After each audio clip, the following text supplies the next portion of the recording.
what's your formulation of the environmental challenges that confront us now? How do you construe that?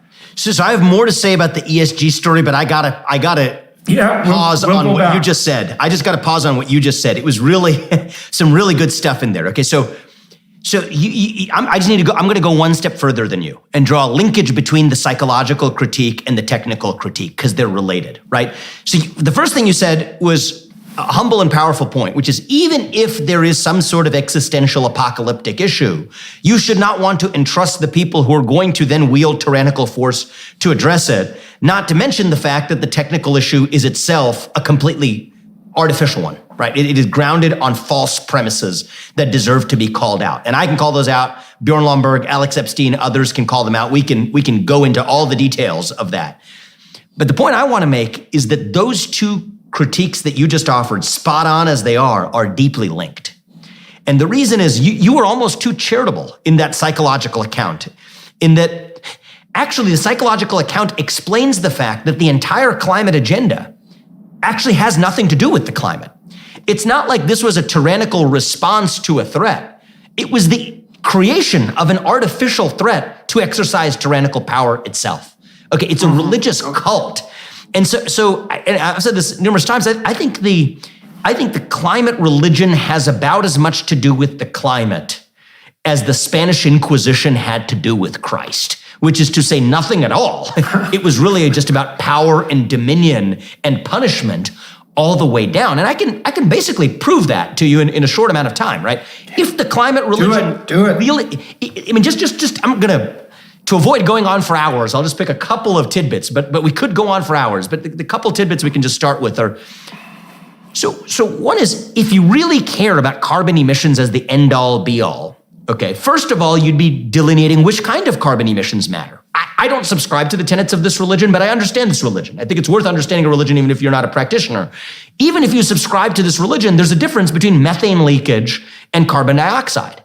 Well, methane leakage is far worse in places like Russia and China. So then it should be a mystery that you want to shift carbon production from the United States, where you tell companies like Exxon and Chevron to stop producing, to places like China, like PetroChina on the other side of the world. Yep. And by the way, this is exactly what the ESG movement, it's like the apostles of this church, right? So BlackRock is like an apostle of this Spanish Inquisition style church.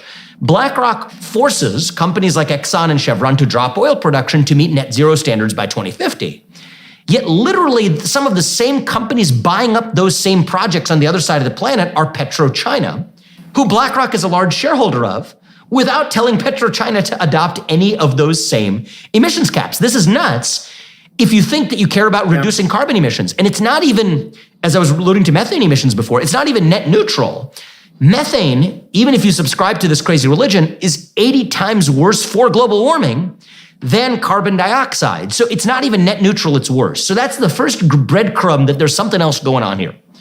The second breadcrumb that there's something else going on here is that same movement, certainly its apostles in the ESG movement, that are so hostile to carbon emissions, is also hostile to the best known form of carbon-free energy production known to mankind, which is nuclear energy, right? So that's the second little breadcrumb that suggests there's something else going on here. And the problem with nuclear energy in a nutshell is that nuclear energy might be too good at solving the alleged clean energy problem, such that it doesn't solve for the actual agenda, which is delivering equity between the West, America in particular, and the rest of the world to catch up. That's really what this climate is all. And delivering that power that we've been talking about. Of course. It's hands of the proper elite. The grand inquisitors of our time, right? So that's really what's going on. Those are two stunning points, and I want to lay them out philosophically for a moment, just so people get what this means completely.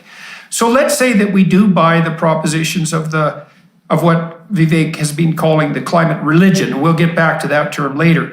So if we do buy that, then we're going to make the assumption that the fundamental existential crisis facing us is one of pollution, and that can be reduced in complexity to carbon dioxide emission, and maybe methane and a couple of other greenhouse gases. Now, I don't accept any of that, and I know you don't as well, but we'll give the devil his due. If that's actually the driving factor, then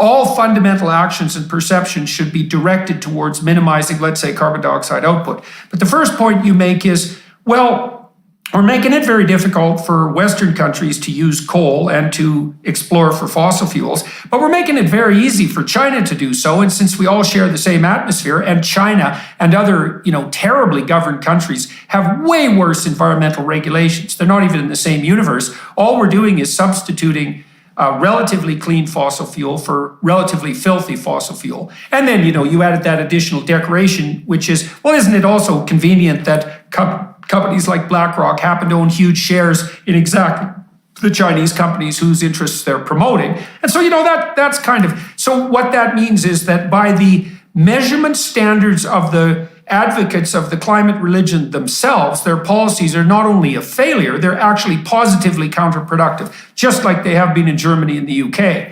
And that's a subtle mystery on the fossil fuel front. But then you have the blatant mystery, which is the second thing you pointed to, which is, okay, boys and girls, we can pretty much solve the bloody carbon dioxide problem like overnight with nuclear.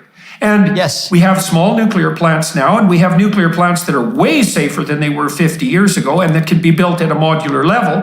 And so why do you oppose them? And well, that brings us into the religious issue, I would say, because this is not so much a pro-planet agenda designed to bring about harmony with the natural world as it is an attempt to simultaneously destabilize the entire industrial infrastructure in accordance with the claim that all human activity is nothing but, cancerous growth on the planet, combined with this underground desire to accrue all tyrannical power into centralized elite hands. That's exactly right. So